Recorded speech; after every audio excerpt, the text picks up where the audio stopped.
Jenny Joy yung tinatanong niya. Sino? Yung ating asang si Jenny Joy, pinaggawa ko na kulungan. Ayun, sa ilalim ng mangga. Pakita mo. Ayun. Ayan, si Jenny Joy, yan, yung aso natin. Kitang-kita mo ba? Ayan. Tapos ito kamo yung ano, na yun yung kamo, yung gayo na isura. Gabi gusto mo?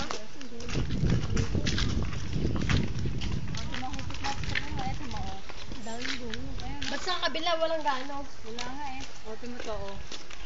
Ayan, may mga bunga na ng mangga. Ito pa ate mo, ito. Nasayod na nga eh. Oh. Sayod na ang bunga ng mangga. Tapos ito ate Jay, ikuan mo.